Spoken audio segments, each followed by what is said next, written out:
निखिलगुणनिकायं नित्यनिर्धूतहेयं शुभतममतिमेयं शुद्धसौख्याप्युपायं सकलनिगमगेयं सर्वशब्दाविधेयं नवोदयदायकं लक्ष्मीसहायम्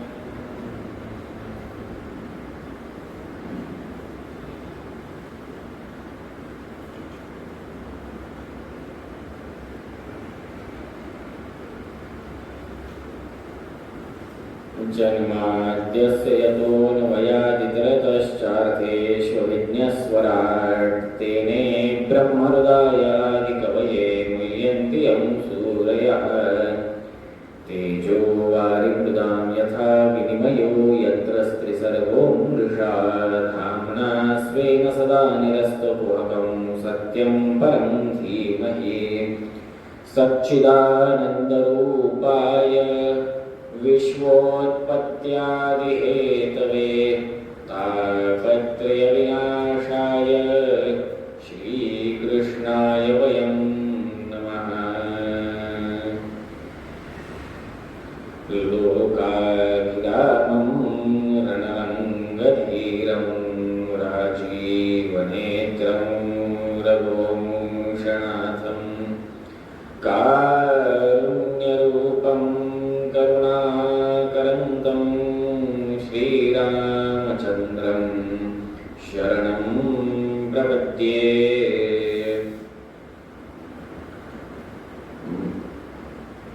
दक्षिणे लक्ष्मणो यस्य वामे तु जनकात्मजः पुरतो मारुतिर्यस्य तं वन्दे रघुनन्दनम्। रामाय रामभद्राय रामचन्द्राय वेदसे रघुनाथाय नाथाय सीताया पतये नमः। मनोजवं मारुततुल्यवेगं जितेन्द्रियं बुद्धिमतां वरिष्ठं वातात्मजं वानरयूतमुख्यं श्रीरामदूतं शरणं प्रपद्ये। नौमिन्यायसुधादिवृज्जयमुनीन् श्रीपादराट्सन्मनीन् व्यासार्यां विविधागमाब्धिविहरान् श्रीवादिराजानपि वन्दे हंसपरान् रघुत्तमगुरुन् वैदव्यवाराणिधिं श्रीसत्यव्रतराघवेन्द्रमुनिमां सद्बोधसध्यानपान् विद्यायां विबुधाचार्यं वेदज्ञानाब्धिचन्दिरं दुर्मतध्वान्तमार्तण्डं सत्यध्यानमुनिं भजे। सत्याभिज्ञकराब्जोत्थान पञ्चाशतवर्षपूजकान् सत्यप्रमोदतीर्थारयान् नौमिन्यायसुधारतान् शास्त्रेषु पारदृश्वानं शास्त्रज्ञेषु च वत्सलं दीनभक्तोद्धारकरं सत्यात्मानं गुरुं भजे। विद्यापीठविधातारं विद्यावारिधिचन्दिरं विद्यार्थिवत्सलं वन्दे महामहिमसद्गुरुम् आपादमौलिपर्यन्तं गुरूणामाकृतिं स्मरेत् तेन विघ्नाः प्रणश्यन्ति सिद्ध्यन्ति च मनोरथाः। शुभां ध्यायन्ति ये कामान् गुरुदेवप्रसादजान् इतरान् आत्मपापोत्थान् तेषां विद्याप्तिष्यति। श्रीगुरुभ्यो नमः। हरिः ओम् हरिः ओम् हरिः ओम्।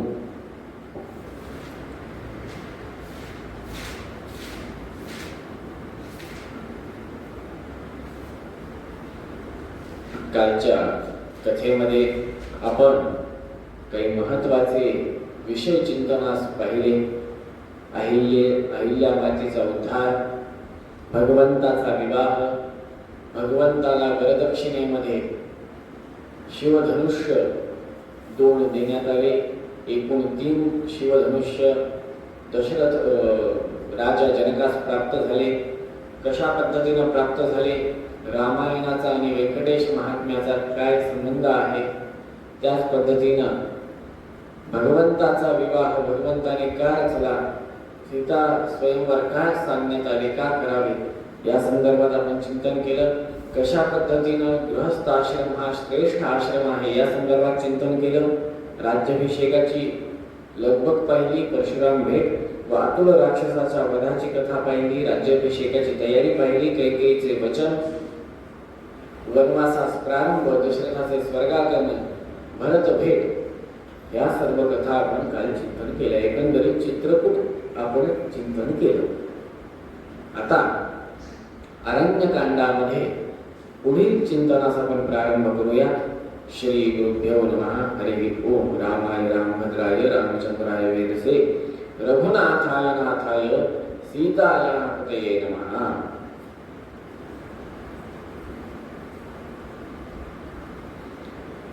त्या चित्रकूट प्रदेशातून भगवंत स्वभार्यासमेत, साक्षात जगदंबे समेत व अनुज असलेले लक्ष्मण यांच्या समेत चित्रकूट प्रदेशातून प्रस्थान करतात. कारण काय, तर तिथे आता मला भेटायला सारखे लोक येत राहतील. लोकांना कळालं मी कुठे आहे, तर वनवास कशाचा, त्याग कशाचा. तिथून निघतात.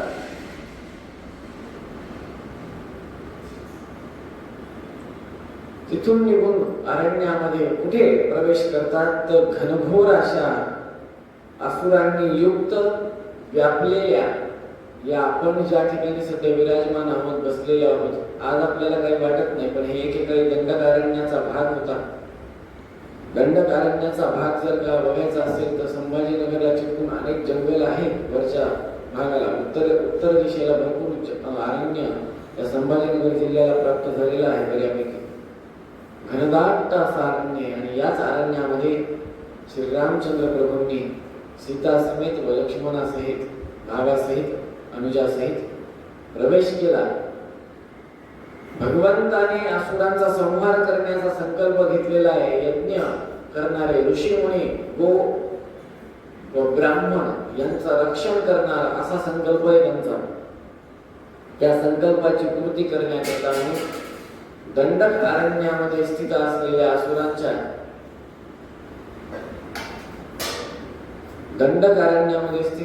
असुरांच्या संहाराकरता म्हणून भगवंत स्वतः निघतात. प्राप्तं दशांसपदी तुंबुरुनामधेयं नाम्ना विराधमपि शर्वपराधवध्यम्. संचार करत असताना, दंडकारण्यात फिरत असताना,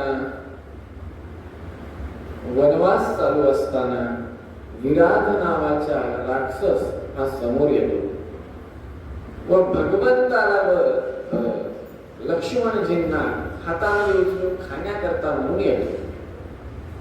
अर्थात नरभक्ष राक्षस. पण हे राक्षस होते कोण? तुंबुरू नावाचे गंधर्व. त्यांनी उर्वशी मातेसोबत संग केला, त्यामुळे त्यांना शाप प्राप्ती झाली की तुझा राक्षस हो. तेच तुंबुरू विराध नावाने अवतरित होतात. हा विराध राक्षस मूलतः तुंबुरू नावाचा गंधर्व, परंतु आता राक्षस योनीमध्ये भगवंताला व लक्ष्मणजींना खाण्याकरता ते आले. भगवंताने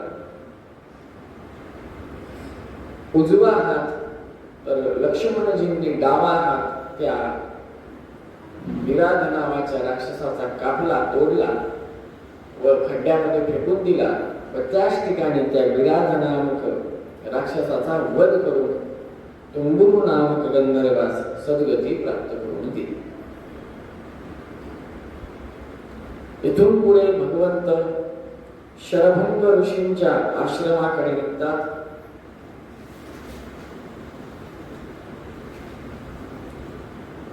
शरभंग ऋषींच्या आश्रमाकडे निघाल्यानंतर शरभंग ऋषींची महती, अगम्य महती, अलौकिक असे ऋषी, अपरोक्ष ज्ञानी, असंप्रज्ञात समाधी स्थितीमध्ये तपश्चर्या करणारे. असंप्रज्ञात समाधी स्थिती म्हणजे काय? ज्या स्थितीमध्ये साक्षात भगवंताचं दर्शन होतं. भगवंताने तुम्ही अशा पद्धतीने संवाद चालू असतो. त्याला म्हणतात असंप्रज्ञात समाधी स्थिती. बाहेरच्या लोकांचं ज्ञान न होणं, बाहेरच्या लोकांचं ज्ञान न होणं, काय वाचतंय काय जातंय, कोण बोलतंय काय करते काहीही न कळणं, तुम्ही आणि तुम्हीच आत्माराम होणं. आत्माराम म्हणजे आपला आत्माराम होणं असं नव्हे, त्या आत्मा आपल्या हृदयस्थ असलेल्या परमात्म्याचं ज्ञान होणं. प्रत्यक्ष समोर राम प्रभू, रामराय, लक्ष्मणराय, भरतराय, शत्रुघ्नजी, हनुमंतराय, सीता माता, राम पंचायतन समोर प्रत्यक्ष उभे झाले तथापि मोक्ष होणार नाही. दर्शन होईल, पुण्य प्राप्त होईल, पण मोक्ष होणार नाही असं मला वाटतं. किंवा असं एकंदरीत शास्त्र देखील काही ठिकाणी सांगतं. कारण काय, तो हृदयस्थ परमात्मा समोर यायला पाहिजे. हृदयस्थ परमात्मा ध्रुव बाळाला हृदयातून केशव भगवंतानं बाहेर येऊन अनुग्रह प्रदान केलेला आहे, हे विसरता कामा नये. त्यामुळे हृदयस्थ असलेला जो परमात्मा आहे त्याचा अनुग्रह अधिक महत्वाचा आहे. त्या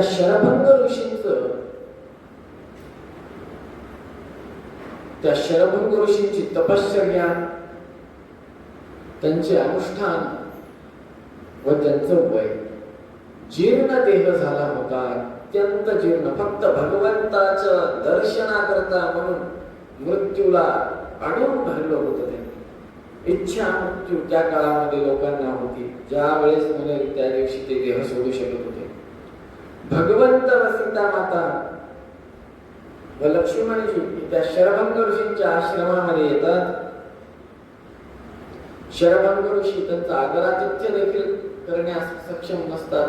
का, इतकं जीर्ण देह झालेला. तथापि भगवंताचं जेवढी ताकद आहे देहामध्ये तेवढ्या ताकदीनं आदरातिथ्य करतात, भगवंतास नमस्कार करतात व भगवंतास म्हणतात, आमच्यावर अनुग्रह करा, आम्हाला आज्ञा द्या. कशासाठी आज्ञा द्या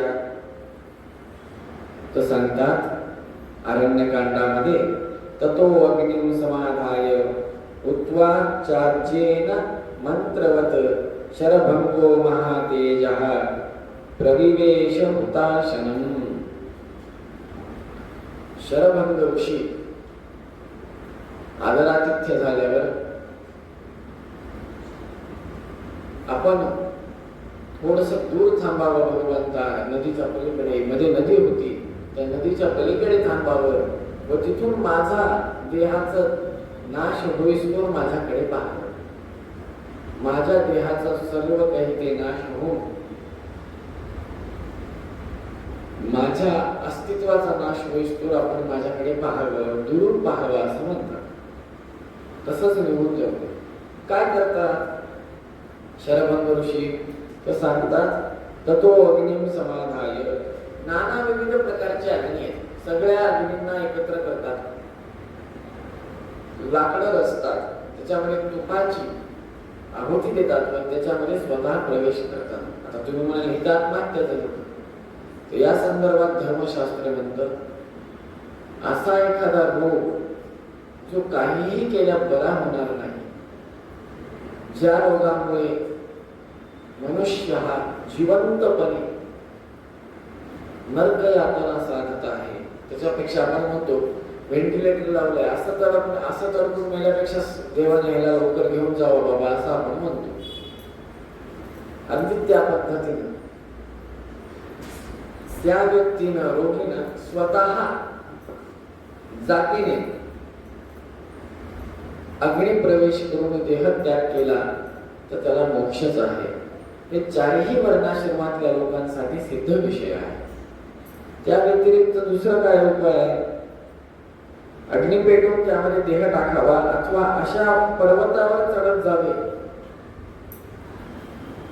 अशा पर्वतावर चढत जावे जिथे चढत असतानाच प्राण निघून जाईल, किंवा उंच अशा पर्वतावर खाली उडी मारावी,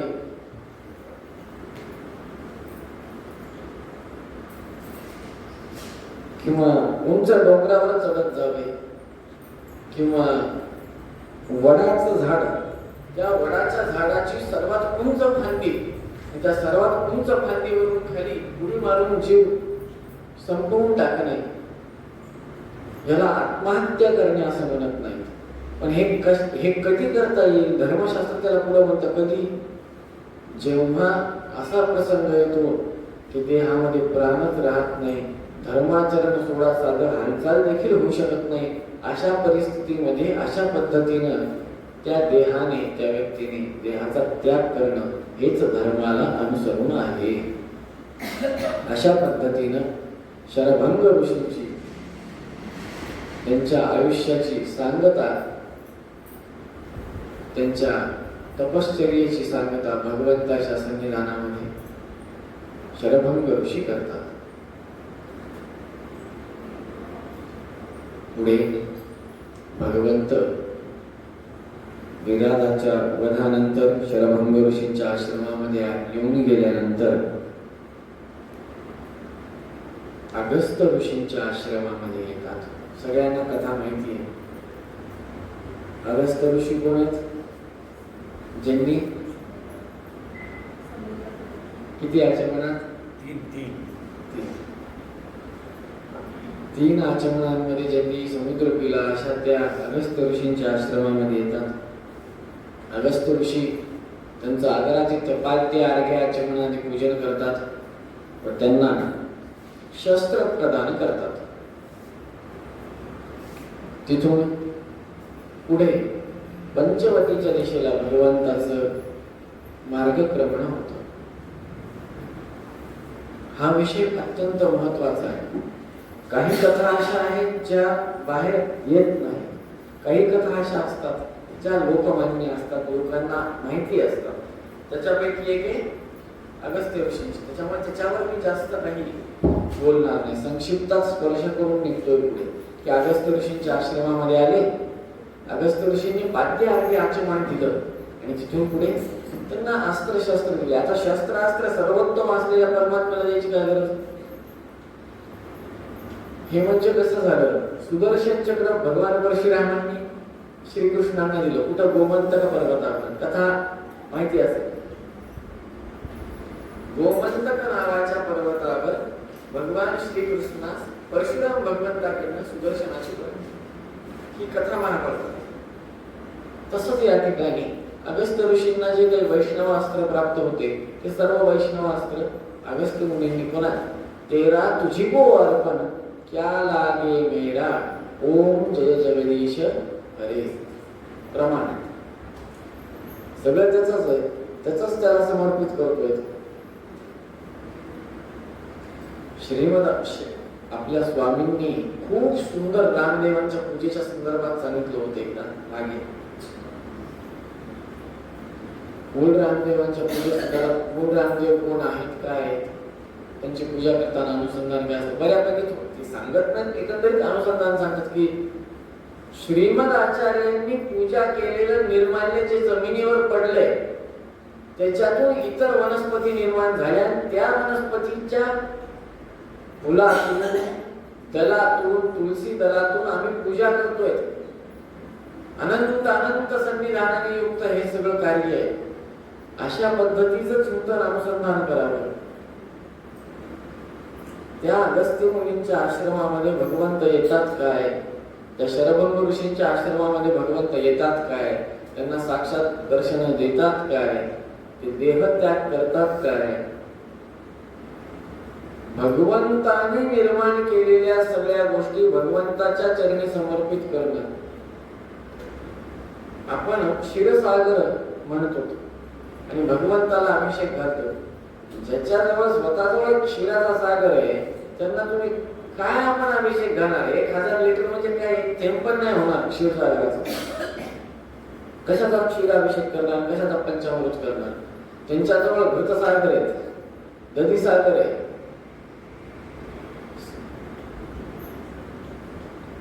असं असताना भगवंताच्या चरणी कृतज्ञता समर्पण करायला देखील भगवंताची प्रेरणा, भगवंताचं साह्य लागतं. काय म्हणतोय? भगवंताच्या चरणी कृतज्ञता समर्पण करण्यासाठी देखील भगवंताची प्रेरणा, भगवंताची इच्छा, भगवंताची प्रेरणा, भगवंताचं साहित्य लागतं.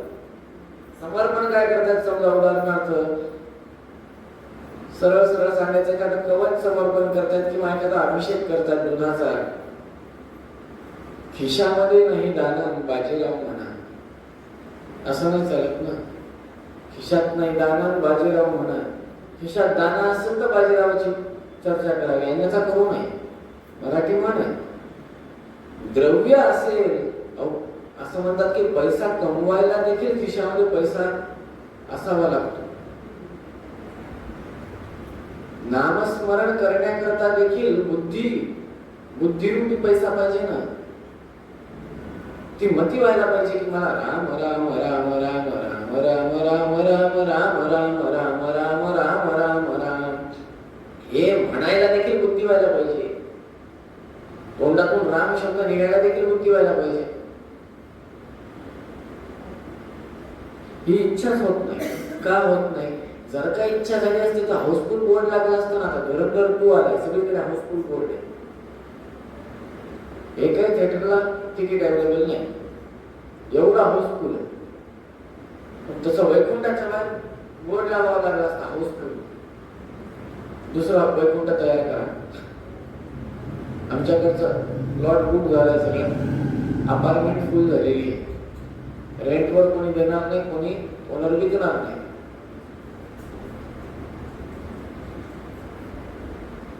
अगस्त्य ऋषींचं महती सगळ्यांना माहिती आहे, जगविख्यात आहे. त्या अगस्त्य मुनींनी भगवंताची सेवा करण्याकरता त्यांना भगवंताचं सहाय्यता घ्यावी लागली. भगवंतानं त्यांना दिलेले अस्त्र शस्त्र त्यांनी परत कोणाच्या समर्पित केले. 13 तुझी को अर्पण, त्यांचंच घेतलेलं त्यांना समर्पित केलं. क्या लागे मेरा, ही भावना जोपर्यंत येत नाही तोपर्यंत कार्य होऊ शकत नाही. तिथून पुढे पंचवटीच्या दिशेने अर्थात नाशिक, सध्याचं विद्यमान त्र्यंबकेश्वर, त्या दिशेने भगवंत सीता माते समेत लक्ष्मणासहित येतात. आणि काय बघतात? गोदावरी मातेला बघतात. नित्य गोदा संध्या स्नान हे व्हायला पाहिजे. निज ब्राह्मणाचं निज कर्तव्य आहे. गोदावरी जर का असेल आणि तुम्ही उल्लंघून जात असाल तर त्याच्या इतकं महापातक नाही बरं.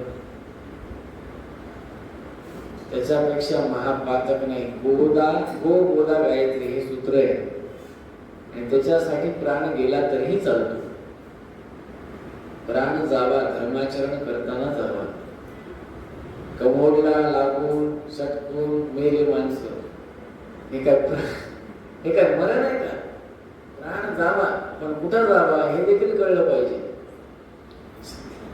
बाथरूम मध्ये सटकून पडले जागे काय निजधाम आहे का मोक्षधाम आहे? नुसतं नावाला वैकुंठ धामाला घेऊन चालले.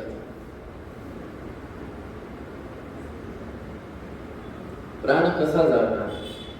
स्नान करता करता गोदावरीतच देह निघून जावा, तिथंच प्राण निघाला पाहिजे. नाही तर गोदेच्या तीरावर बसलेला असावं, नामस्मरण कीर्तन चालू असावं, जागेवर प्राण जावा. अद्भुत महापुण्य. सगळेजण जगण्याची आशा ठेवतात आणि काशीमध्ये लोक मरण्याची आशा ठेवतात. हे ऐकलं असेल का ठेवतात? भगवंत स्वतः गोदेचं स्नान करत होते. जितके दिवस पंचवटीत होते तितके दिवस अनेक गोदावरीत करत होते. प्रमाण दे. अरण्यक कांडामध्ये सांगतात वाल्मिकीजी, स कदाचित प्रभातायाम शर्वर्याम रघुनंदनः प्रययाव अभिषेकार्थं रम्यं गोदावरीं नदीं. भगवंत दक्षिण गंगेच्या तीरावर येतात. इत्येवं बघा, दक्षिण गोदावरी अर्थात दक्षिण गंगा. दक्षिण गंगा म्हणजे गोदावरी. क्षमा करा, थोडं उलट सांगा. गोदावरीचं महात्म्य काय?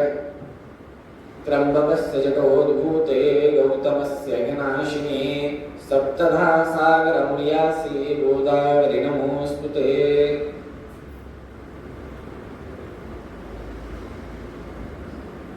पडले गो हत्येचे पातक गौतम ऋषीच्या शिरी हो, त्यांनी तप मांडले ध्यानाने तुझ अंतरे हो, प्रसन्न होऊन त्या कृष्णांना दिदली गोदावरी हो, औदुंबर मूळ प्रगटे पावन त्रैलोक्याते शिखरे हो, जय जय त्र्यंबक राज विद्या नाथा गंगाधरा हो, त्रिशूळ पाणी शंभो नीलग्रीवा शेखरा हो। त्र्यंबकेश्वराची आरती, त्याच्यामध्ये समग्र गोदावरीचा महिमा एका काळात सांगून टाकला। गोदा तात्पर्य निर्णयामध्ये 10व्या अध्यायामध्ये पहिल्या श्लोकामध्ये द्वापरे कलियुगे प्राप्ते त्वष्टाविंशतिमे पुनः पुनः या शब्दानं श्रीमद आचार्यांनी मध्वाचार्यांनी समग्र गोदावरीची माहिती सांगून टाकली एका शब्दात। किती? एका शब्दात। गौतम ऋषींचा आश्रम, गौतम ऋषींची तपश्चर्या, सकल भारतवर्षामध्ये भरतखंडामध्ये दुष्काळ पडलेला असताना गौतम ऋषींच्या तपश्चर्येच्या प्रभावाने गौतम ऋषींच्या आश्रमामध्ये सर्वत्र सुभिक्षा होती, दुष्काळ नव्हता। असं असताना सकल ऋषी मुनी, ब्राह्मण, तपस्वी, योगी सगळे त्या गौतम ऋषींना शरण आले, त्यांच्या आश्रमात राहू लागले, तपश्चर्या करू लागले। कालांतराने सर्वत्र सुभिक्षा झाली, सुख शांती प्रस्थापित झाली। कठीण परिस्थितीमध्ये आपल्याला सहाय्यता करणारा माणूस हा कधीतरी उजवा असतो। उजवा असतो म्हणजे आपल्यापेक्षा ज्येष्ठ असतो, त्याची आज्ञा मोडता येत नाही, मोडू नये। आता आम्हाला आमच्या गावी जायचंय, आमच्या आश्रमांमध्ये जायचंय, तिकडे पाऊस चांगला झालेला आहे, सर्वत्र सुभिक्षा आहे। आता विचारणार कसं गौतम ऋषींना? कठीण काळामध्ये आमचं रक्षण कोणी केलं? गौतम ऋषींनी। आता विचारू कसं? इकडे कैलासामध्ये पार्वती मातेला, स्वतःच्या सवतीला अर्थात गंगा देवीला डोक्यावरनं खाली काढायचं होतं। महागणपतींना बोलवलं, महागणपती आले, मातेच्या आज्ञेनुसार गौतम ऋषींच्या आश्रमात गेले, सांगितलं सगळ्या ब्राह्मणांना, ऋषींना, एका जागेवर जास्त काळ राहिल्याने तपाचा नाश होतो, कसं करावं? आम्ही तर विचारू शकत नाही, आज्ञा मागितल्याशिवाय निघता येत नाही, काम करा म्हणे। गौतम ऋषी सकाळी त्यांचं आन्निक करून येत असताना त्यांच्या शेतातून येतात। शेतातून येत असताना तुम्ही दर्भाची गाय करा, तुमच्या तपश्चर्येने तिला जिवंत करा आणि चारा खाती असं दाखवा, धान्य खाती असं दाखवा। तेव्हा गौतम ऋषी दर्भ फेकून मारतील, गवत फेकून मारतील, तेव्हा तिला मृत दाखवा आणि तिथून निघून जावं गोहत्येचं पाठ। तसंच झालं। गौतम ऋषी अन्निक करून येत असताना दर्भाची गाय जिवंत केली। सगळ्या सकल तिथल्या ऋषीमुनी, ब्राह्मणांनी, तपस्वींनी धान्य खाताना दाखवली। गौतम ऋषींनी गवताची काडी घेतली आणि फेकून मारली, गाय जागेवर मृत झाली असं दाखवलं। सगळेजण आले, कोलाहल करायला सुद्धा गोहत्या झाली, गोहत्या झाली, इथं सगळं पावित्र्य नाश पावलं। आता इथं आम्ही कार्य करू शकत नाही, आम्ही इथून निघून चाललो होतो, तुम्ही जाणे, तुमचा आश्रम जाणे। तपश्चर्येला बसले, पडले गोहत्येचे पातक गौतम ऋषींच्या श्री हो, त्यांनी पडले गोहत्येचे पातक गौतम ऋषींच्या श्री हो, त्यांनी तप मांडले ध्यान आणून तुझा अंतरी हो। भगवंताचं ध्यान करून तपश्चर्येला बसले। वृद्धगंगा प्रत्यक्ष झाली। वृद्धगंगा म्हणजे गोदावरी माता साक्षात त्या ठिकाणी प्रत्यक्ष झाली। आश्रम स्वच्छ झाला। नंतर विचार केला की बाबा मी तर फक्त गवताची काडी फेकून मारली, गाय मेली कशी? गौतम ऋषी अपरोक्ष ज्ञानी होते, सामान्य नव्हते. अपरोक्ष ज्ञानी, त्यांनी फक्त डोळे बंद केले का काय, तेव्हा मी तिथं नव्हतो, योग्यताही नाही. ते अपरोक्ष ज्ञानी होते. ग्रंथांतरात म्हणतात त्यांनी त्यांच्या सामर्थ्याने हे ओळखलं की याच्यामध्ये गणपती आहेत, महागणपतींचा याच्यामध्ये या कार्यक्रमामध्ये हात आहे. मागे अजून कोण कोण ते बघितलं, का केलं ते बघितलं. हातामध्ये पाणी घेतलं आणि शाप दिला की सर्वत्र ज्ञानामध्ये परिप्रवेश होऊ. नंतर समुद्र मंथनाची कथा इत्यादी पुढे चालू वेदव्यासांच्या जन्मासाठी ही कथा कारणीभूत ठरते असं तात्पर्य निर्णयामध्ये आपल्याला कळतं. दशमाध्यायामध्ये ही ती गोदावरी माता. गो, गो म्हणजे ज्ञान, गो म्हणजे ज्ञान, गो म्हणजे गाय. गो या शब्दाने दोन अर्थ निघतात, काय, ज्ञान आणि गाय. गो या शब्दाचा अर्थ ज्ञान आणि गो या शब्दाचा अर्थ गाय. काय नाहीये गायीपाशी, सर्व काही आहे.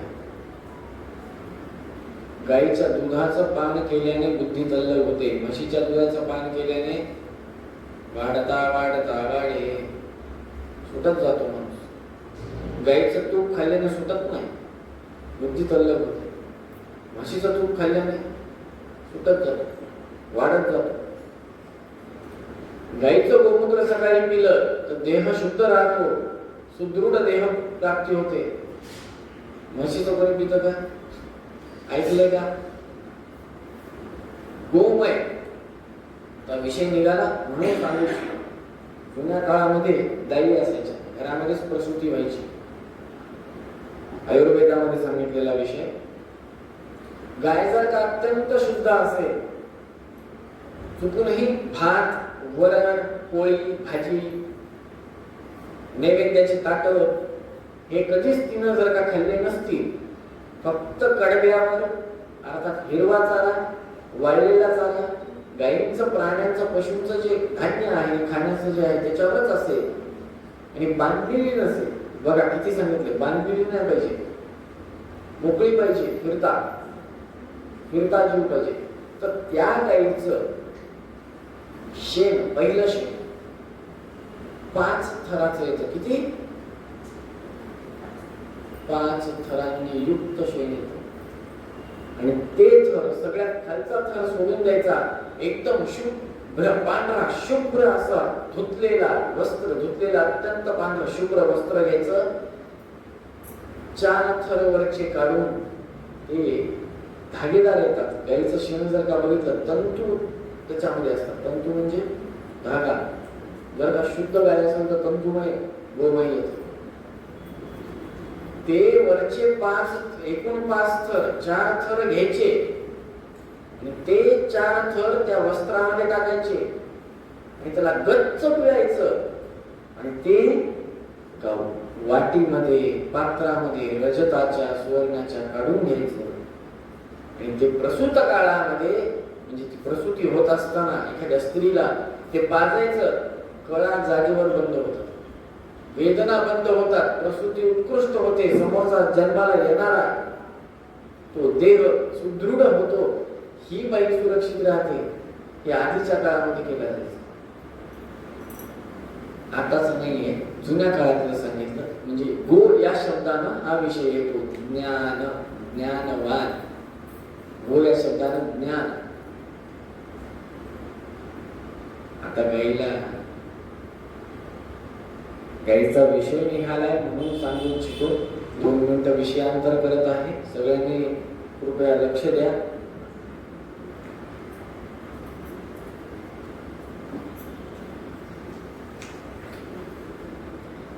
गो सन्मान आव्हान अभियान नावाचं अभियान सकल भारतवर्षामध्ये चालू आहे. गायींची कत्तल काही मागील दिवसांपासून खूप वाढलेली. कत्तलखाने जोरदार पद्धतीने चालू असल्याचं अनेक जणांचं, साधू संतांचं म्हणणं आहे. गायींचं रक्षण व्हावं यासाठी म्हणून गो सन्मान आव्हान अभियान नावाचं अभियान सकल भारतवर्षातील संतांनी चालू केलेलं अभियान आहे. त्याच्यामध्ये अनेक संस्थानाधिपती इत्यादी कार्यरत आहेत. आपले स्वामी देखील धारवाड, हुबळी, तमिळनाडूमध्ये तिरुकोल्लूरला देखील अशा गायी ज्या आटलेल्या आहेत, आटलेल्याचा अर्थ कळतो, ज्या दूध देत नाही, ह्याच्यासाठी पाठवण्यात येत होत्या, त्या सगळ्या गायींना सांभाळतात. या अभियानाचं ध्येय एवढंच आहे, ना 1 रुपया घ्यायचा आहे ना 1 रुपया द्यायचा आहे. फक्त या मोहिमेमध्ये काय करायचंय तर एक मिस कॉल आहे. त्या मिस कॉलवर सारखा फोन करायचा जोपर्यंत टेक्स्ट मेसेज येतो. आणि सकल हिंदूंसाठी एक चार्ट दिलेला आहे, त्याच्यावरती सह्या करायच्या नाव लिहून.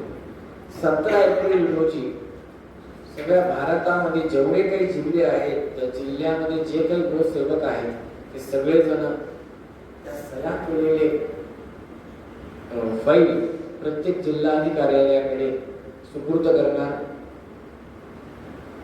आणि त्याच्यामध्ये निवेदन एवढंच आहे की गायी संदर्भात कठोर, अत्यंत कठोरात कठोर कायदा निर्माण व्हावा, यासाठी हे सगळं चालू आहे. भगवंत हा गो ब्राह्मण प्रतिपालक आहे हे आपल्याला कळतं. पहिल्याच दिवशी आपण ब्राह्मणांची कथा ऐकली, भगवंताने कशा पद्धतीने उपाशी होता म्हणून स्वतःचे कुलदैवत दिले. गो या शब्दानं ज्ञान प्राप्त होतं. गायीचं ज्ञान म्हणा किंवा एकंदरीत ज्ञान, ज्ञान हे नेहमी शुद्ध पाहिजे. रायरांच्या स्तोत्रामध्ये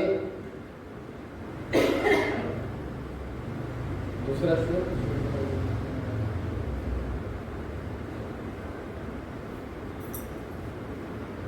श्री राघवेंद्र सकल प्रदाता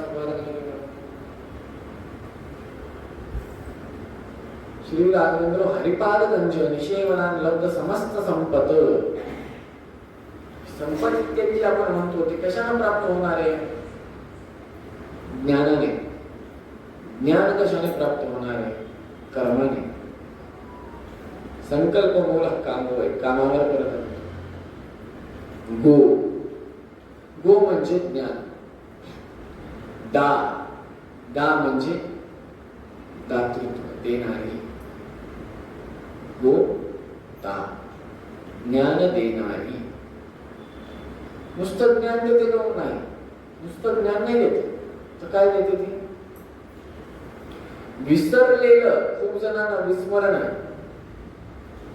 गोदावरीमध्ये स्नान जर का नित्य केलं तर विस्मरणाचा नाश होतो. हे आजही सिद्ध विषय. अनेकांना याची अनुभूती आहे. त्र्यंबकच्या तिकडे नाशिक म्हणून दत्तधाम एक आहे, तिथे अनेक लोक गायत्री उपासनेला बसले. तिथं नित्य एकच नियम आहे, तिथं गरम पाणी नाहीये. नित्य स्नानाला गोदावरीचा घाट आहे. 12 महिने थंडी असू द्या तिथे स्नान करायचं आणि गायत्री करत बसायचं. अनेकांची वाणी गेली होती. गुरुकृपेने वाणी प्राप्त झाली. विस्मरण होतं. गोदावरीच्या कृपेने स्मरण शक्ती खूप तल्लख झाली.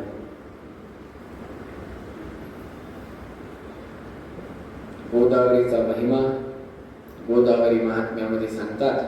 ब्रह्मांड पुराणामध्ये हा विषय येतो.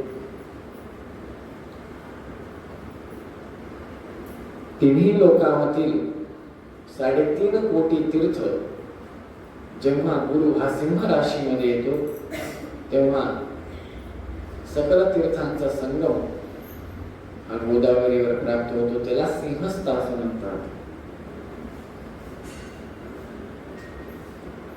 तेव्हा विशेष करून गोदावरीचं स्नान केलंच पाहिजे. 1000 अश्वमेध यज्ञ, 100 राजसूय यज्ञ इत्यादींचं पुण्य केवळ गोदावरीच्या स्नानाने आणि गोदावरीचं महात्म्य श्रवणाने प्राप्त होतं. त्याच्यामुळे गोदावरी नदी कधीही उल्लंघून जाण्याच्या आधी 2दा विचार करावा. निदान बंधन तरी करावं, बंधन करून तरी उल्लंघन करावं. ती महानदी आहे. या गोदावरी नदीचा सकल नद्या ज्या आहेत, गंगा, यमुना, सरस्वती, कृष्णा, कावेरी इत्यादी ज्या महानद्या आहेत, सप्त महानद्या, त्याच्यातल्या 6 नद्या एका बाजूला, नुसती गोदावरी एका बाजूला, असं ग्रंथांतरांमध्ये सांगतात. अशा त्या गोदावरीच्या तीरावर भगवंत येतात. इत्येवं विलपंस्तत्र प्राप्य गोदावरीं नदीं चक्रेभिषेकं काकुस्थं सानुज सहसीतया. भगवंत स्नान करतात. नित्य गोदावरी स्नान घडावं. भगवंताकडे काय मागावं? कावेरीचे स्नान घडो, कावेरीचे स्नान घडो, दर्शन सिंधूचे होवो, वसती गोदेच्या काठी, मजदे हे जन्मोजन्मी. काही मागत बसू नये.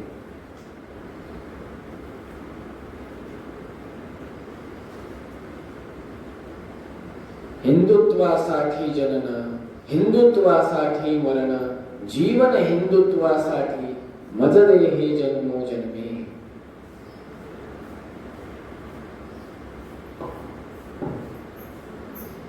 भगवंत नुसतं स्नान नाही करत, अनेक करतात. काय अनेक करतात? तर्पयित्वाथ सलिलैस्तै पितृं दैवतानपि स्तुवन्ति स्मोदिकं सूर्यं देवताश्च तथा नघाः. भगवंत स्नान झाल्यानंतर पितृदेवतांना तर्पण देतात. त्याच्यामुळे ब्रह्मयज्ञ फार महत्वाचा आहे. संध्यावंदन, अग्नि कार्याचं महत्त्व आपण अग्नि संदर्भातली बघितली मागील भागामध्ये. कृतज्ञता समर्पण, कृतज्ञ आणि कृतज्ञ. कृतज्ञ हा एक मोठा गुण आहे आणि कृतज्ञ हा मोठा दोष आहे. कृतज्ञतेच्या समान पुण्य नाही, कृतज्ञतेच्या समान पाप नाही. एक छोटीशी कथा सांगतो आणि पुढच्या कथेला प्रारंभ करतो. एक व्यक्ती रुद्रभूमीमध्ये अर्थात स्मशान भूमीमध्ये अन्न शिजवत होता. दुसरा व्यक्ती दुरून पाहत होता. अन्न कशाचं शिजवतोय? तर कुत्र्याचा मांस. हा स्मशान भूमीमध्ये चितेवर पेटवलेले जे लाकडं होते उरले सुरले आणि त्याच्यावरच तो शिजवत होता. आणि तिथे तो दुसरा माणूस बघत होता. तितक्यात एक तिसरा माणूस त्या रस्त्यातून जात असताना अचानक इतके वेळ काही त्या माणसाने त्या शिजवत असलेल्या पात्रावर, ज्यात तो शिजवत आहे त्या पात्रावर झाकण ठेवलं नव्हतं. अचानक त्या माणसाने झाकण ठेवलं. तो माणूस, तिसरा माणूस तिथून गेला. दुसऱ्या माणसाने विचारलं, काय हो, इतके वेळ तुम्ही झाकण नाही ठेवलं, आता झाकण का ठेवलं? तो म्हणला, तो अत्यंत कृतज्ञ माणूस आहे. त्याची सवयी या अन्नावर पडू नये, हे अन्न दूषित होऊ नये म्हणून मी याच्यावर झाकण ठेवलं. बघा, अन्न शिजवतायत कुठे? स्मशानभूमीत. खाली सरपण कशाचं आहे? चितेवरचं सरपण इकडे लावलंय. सरपण म्हणजे लाकूड इत्यादी अग्नी. चितेवरच्या अग्नीवर हे शिजवायला चालू केले. शिजवतायत काय? मांसातलं पण अधम मांस, कुत्र्याचा मांस. एवढं सगळं अधम असताना परत झाकण लावल्यावर कशासाठी लावलं? ह्याच्यापेक्षाही अधम काय? तर कृतज्ञ. जर का आपण देवतांचं ऋण, ऋषींचं ऋण, आचार्यांचं ऋण आणि पितृंचं ऋण जर का त्यांच्या प्रती कृतज्ञ नसू तर निश्चित कृतज्ञच आहोत. त्यामुळे देवतर्पण, ऋषी तर्पण, आचार्य तर्पण, पितृतर्पण हे व्हायलाच पाहिजे. काय फार तर 5 ते 10 मिनिटं पण लागत नाही तो करायला. केल्याने होत आहे रे, आधी केल्याची पाहिजे. तर्पण इत्यादी करत हे सर्वजण नित्य अन्निक संपवतात व भगवंत पंचवटीमध्ये, पर्णकुटीमध्ये येऊन स्वतःच्या अग्नि उपासनेस बसतात. तेव्हा शूर्पणखा, रावणाची बहीण,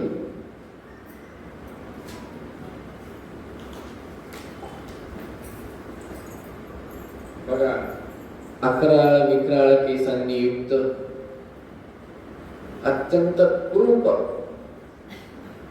परंतु मायावी, मायेने अत्यंत युक्त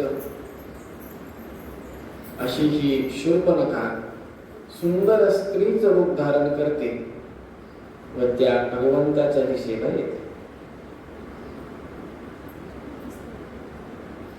या शूर्पणखेबद्दल आपल्याला थोडं जाणून घेतलं पाहिजे. शूर्पणखा येते, सगळ्यांना माहिती आहे, भगवंताकडे विवाहाचा प्रस्ताव ठेवते, कामुकतेने येते. भगवंत नाकारतात, लक्ष्मणाकडे जा म्हणतात, मी एक बाणी एक वचने एक पत्नी आहे. लक्ष्मण म्हणतो, बघ बाई, माझ्याकडे आलीस तर मी सेवक आहे, आधीच मी अडकलेलो, तुला पण अडकावं लागेल, तुला पण सेवा करावी लागेल, त्याच्यापेक्षा तू माझ्यासोबत सेवा करण्यापेक्षा तू माझी सेवा स्वीकार कर, भगवंताची पत्नी हो. मायावी आवेश सुंदर स्त्रीचा रूप धारण करून हे सगळं करते शूर्पणखा. परत भगवंताकडे येते.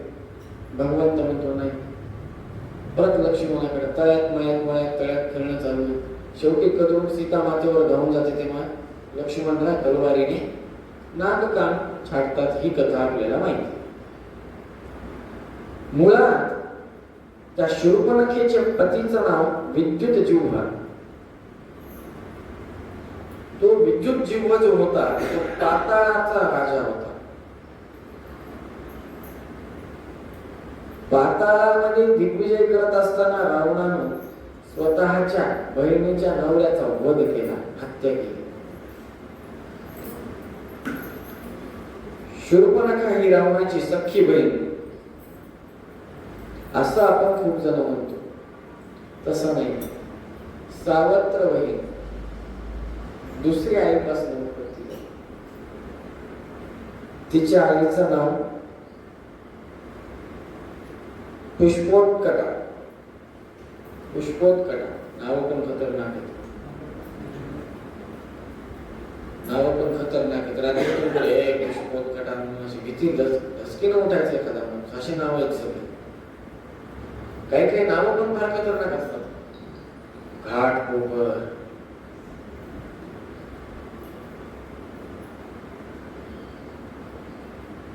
हावडा,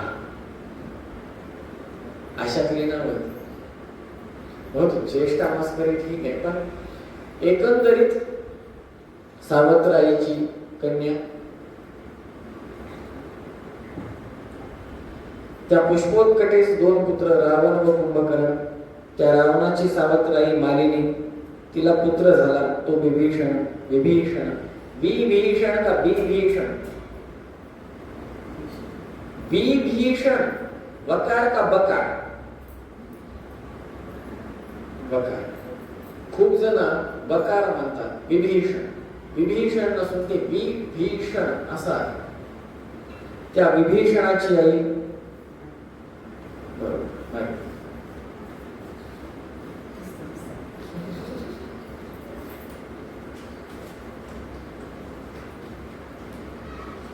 अजून एक सावत्र आई रावणाची, तिचे नाव राका. नाव पण खतरनाक.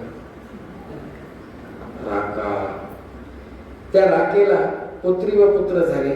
ती पुत्री शूर्पणखा व पुत्र खर हे जन्मास आले. रावणाने लक्ष नसताना नकळत चुकून शूर्पणखेच्या पतीस मारून टाकले.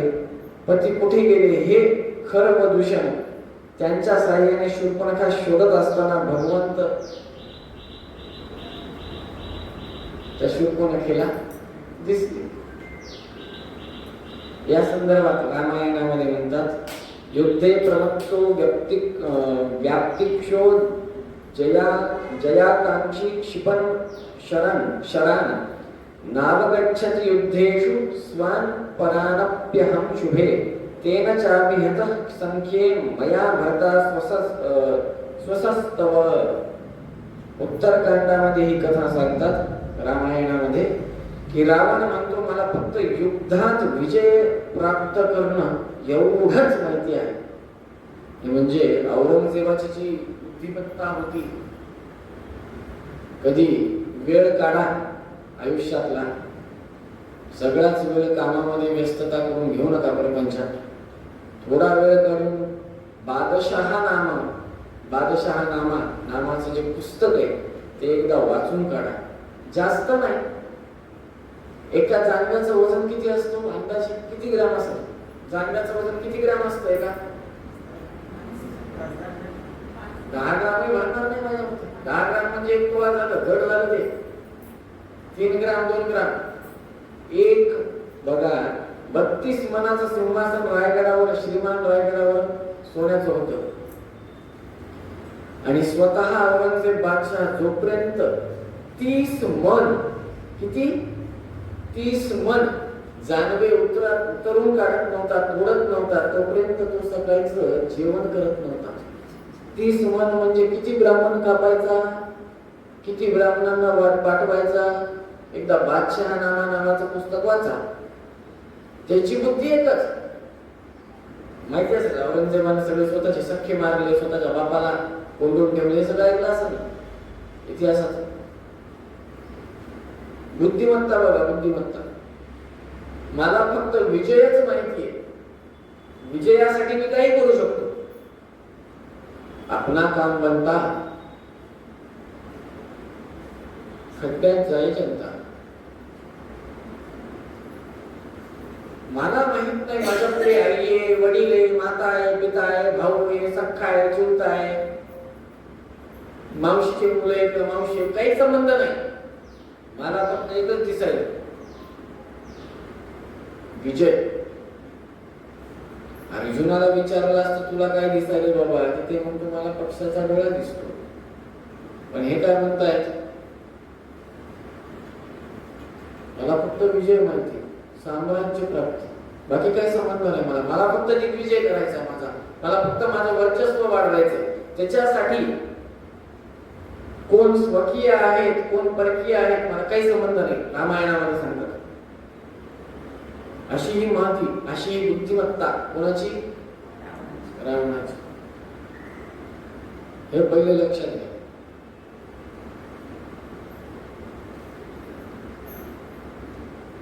जेव्हा मी युद्धास उतरतो तेव्हा माझे कोण, परकीय कोण हे मला कळत नाही. अशा परिस्थितीत तुझा पती माझ्याद्वारे मृत झाला असे रावण म्हणतो.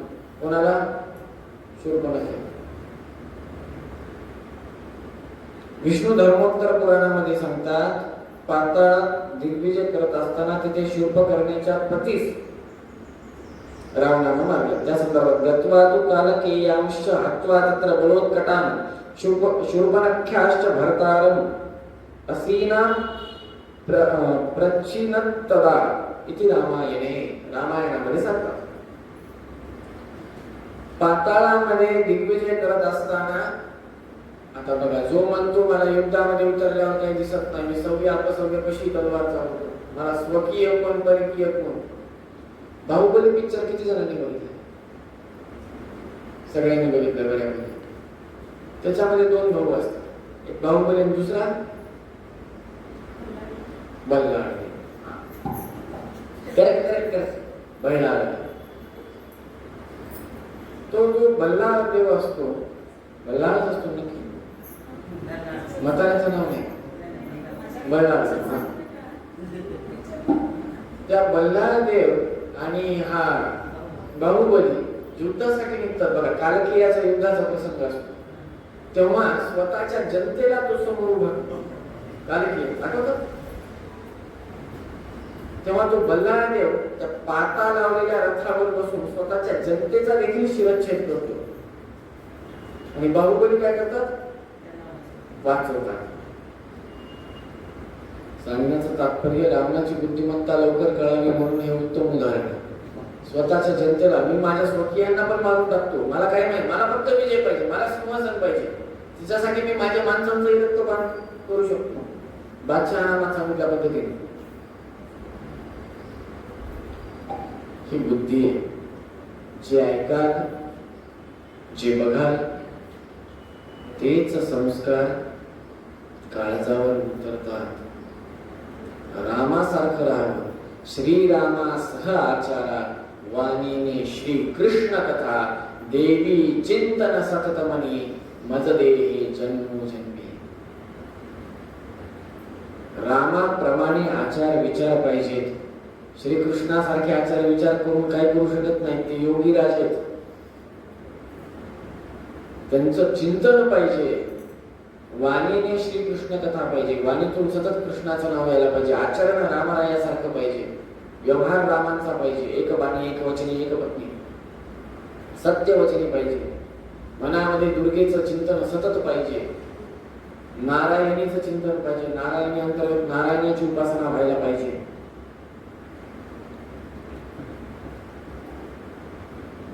असे हे राक्षसराज रावण दशानन त्यांनी पाताळ दिग्विजयाच्या अंतर्गत स्वतःच्या बहिणीच्या पतीचा शिरच्छेद करून हत्या करून टाकली. आणि नंतर ती बिचारी बहीण सर्वत्र आपला नवरा कुठे म्हणून शोधायला सुरुवात. नवरा कुठे नवरा कुठे नवरा कुठे बघत असताना पंचवटी दंडकारण्यामध्ये शोधत असताना कोणासोबत शोधते तर खर आणि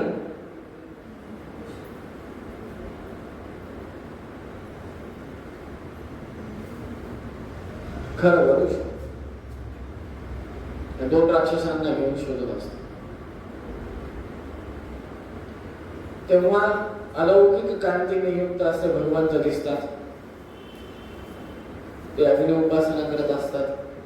स्वतःच्या पर्णकुटीच्या बाहेर आवारात सुंदर स्त्रीचं रूप धारण करते. मुळात राक्षसी, अत्यंत विद्रूपी, जटागिटा अशा अस्ताव्यस्त केस झालेले. विवाहाचा प्रस्ताव त्या भगवंतासमोर सुंदर स्त्रीच्या स्वरूपात येऊन जेव्हा ठेवते तेव्हा भगवंत नकार देतात. मी एक बाणी आहे, एक वचनी आहे, एक पत्नी आहे असं म्हणतात. माझ्या अनुजास विचार असं म्हणल्यावर भगवंत त्या शूर्पणखेस म्हणतो, शूर्पणखेस म्हणतात की तू माझ्या अनुजांना विचार, माझ्या भावाला विचार, लहान आहे. तर शूर्पणखा लक्ष्मणजी जवळ जाते तेव्हा लक्ष्मणजी म्हणतात की बाबा तू माझ्याकडे येऊन दासी होशील, त्याच्यापेक्षा भगवंताकडे जाय, स्वामीनी राशील. भगवंताकडे येते, परत भगवंत नकार देतो. तेव्हा या सगळ्याची जड ही भगवती आहे, सीता माता आहे. मी हिलाच मारून टाकते म्हणजे तू माझ्याशी लग्न करता. म्हणून सीता मातेवर त्या जगदंबेवर धावा जेव्हा घेते शूर्पणखा तेव्हा लक्ष्मणजी क्षणामध्ये खड्ग काढून तलवार काढून नाकाचा शेंडा आणि कानाचे दोन्ही शेंडे कापून टाकतात त्या शूर्पणखेचे. तिथून ती कोला हलत रडत रडत लंकापुरीमध्ये जाते व तिथे जाऊन रावणास सांगते. काय सांगते?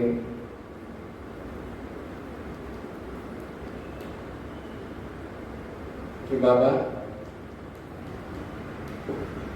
सुंदर अशी स्त्री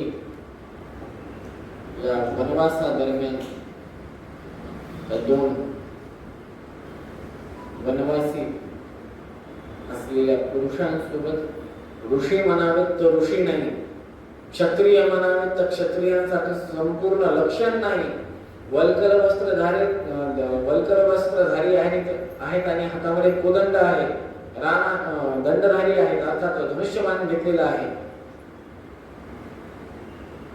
ऋषी म्हणावेत तर ऋषी नाही, क्षत्रिय म्हणावेत तर पूर्ण लक्षण दिसणार, फक्त धनुष्यबाण इत्यादी दिसायला. अशांसोबत ती सुंदर स्त्री आहे, ती तुमच्यासाठी योग्य आहे. मी तुमच्यासाठी म्हणून घ्यायला जात होते, त्यांनी माझी ही गत केली. काय केलं कळलं नाही? कळलं. गाडी लावली. का लावली? नवऱ्याच्या वधाचा बदला घ्यायचा होता. शूर्पणखेला कळालं की रावण यांच्याकडनं काही जिंकू शकत नाही, अर्थात रावणाचा वधच होणार. मी रावणाला काही मारू शकत नाही.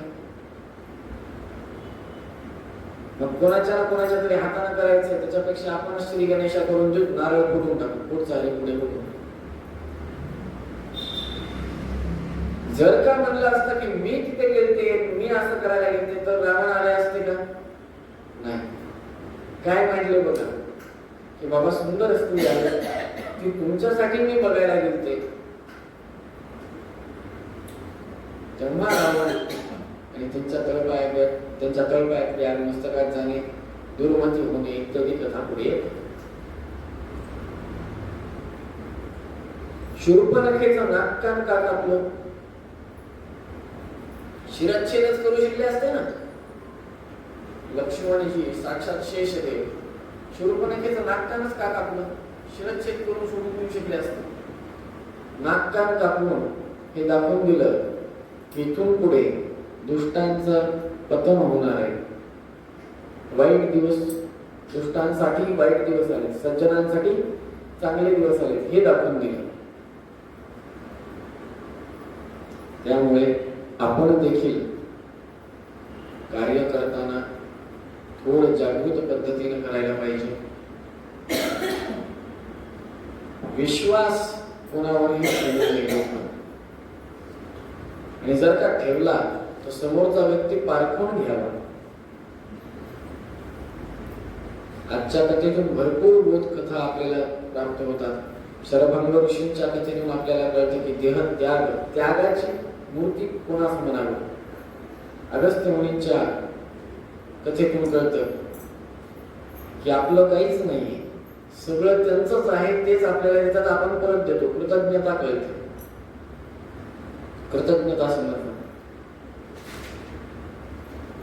या व्यतिरिक्त जो विराट नामक राक्षस अर्थात तुंबुरू गंधर्व आहे, उत्तमांशी जर का चुकीचं वर्तन केलं, उत्तमांचा जर का सर्वोत्तमांचा जर का अपमान केला तर काय होतं?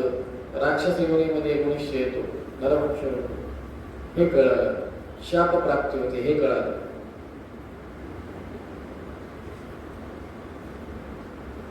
भगवंताने गोदावरीची जी सेवा केली, गोदा मातेच्या सन्निधानामध्ये राहून जे केलं कार्य, त्याच्यातून आपल्याला गोदावरी महात्म्य कळतं. त्र्यंबकस्य जटोत्कुते गौतमस्य नाशिनी सप्तदा सागराम्य असे गोदावरी नमोस्तुते, अशा पद्धतीने गोदावरीची प्रार्थना आपण सतत करायला पाहिजे. कारण की या ठिकाणी गोदावरीचंच पाणी येतं.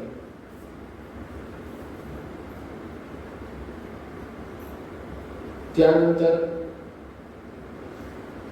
गो म्हणजे काय तर ज्ञान, दा म्हणजे देणारी, अशी ती गोदावरी. भगवंत देखील अनेक कार्य करतात हे कळालं. भगवंताचं सर्वोत्तमत्व काय आहे हे कळतं. भगवंताचं प्रत्यक्ष दर्शनासाठी शरभंग ऋषी थांबले. शरभंग ऋषींच्या कथेच्या दरम्यान आपण ध्रुव आख्यानातली कथा थोडीशी बघितली की प्रत्यक्ष ज्ञान, भगवंत समोर जरी आले, पंचायतन ग्रामपंचायतन जरी प्रत्यक्ष झालं तरी देखील मोक्ष होईल का? तर नाही. तर हृदयस्थ असलेला परमात्मा बाहेर यायला पाहिजे. ज्या पद्धतीने केशव परमात्मा ध्रुवाच्या हृदयस्थ होते, हृदयातून बाहेर आले, हृदयस्थ असलेल्या परमात्म्याचं ज्ञान व्हायला पाहिजे, तोपर्यंत मोक्ष नाही. आणि सगळ्यात शेवटी आपण शूर्पणखेची कथा बघितली. त्या शूर्पणखेच्या कथेतून कळतं की सूड उगवण्यासाठी शूर्पणखेने कसा स्वतःचा फायदा करून घेण्यासाठी, अर्थात स्वतःच्या पतीच्या वधाचा बदला घेण्यासाठी, सूड उगवण्यासाठी म्हणून स्वतःच्या भावाजवळ मी तुमच्यासाठी म्हणून ती सुंदर अशी स्त्री बघायला गेले होते, परंतु त्या दोघांनी माझं कान आणि नाक, त्यांचे शेंडे कापले. आता तुम्ही बदला घ्या आणि त्या स्त्रीला तुमच्याकडे आणा. असं जेव्हा ती म्हणते, तिथून पुढे खरं रामायणाचा घडायला प्रारंभ होतो. झालेली कथा आजची भगवंताच्या चरणी समर्पित करतो, वाणीला पूर्ण विराम देतो. नाम करता हरि करता तत्पूजा कर्मचारिलं तथा विमत कृता पूजा तत्प्रसादे नान्यता तद्भक्ति तत्फलं मह्यं तत्प्रसाद पुनः पुनः कर्मण्यसो हरारेव कृष्णोस्तुतिकर सदा इदं ज्ञानं हरे पूजा हरेरेव इदं सदा हर्यधीनं च सर्वत्रेत्येवं न्यासो हरो स्मृतः यः सर्वगुणसम्पूर्णः सर्वदोष विवर्जितः प्रियतां प्रीतयेवालं कृष्णोर्मे परमस्मृत अनेन भाव्यं पुण्यम् आवाहनोतु गुरोर्मम गुरुमध्वान्तर्गत श्रीकृष्णार्पणमस्तु. राम राम राम राम राम राम राम राम.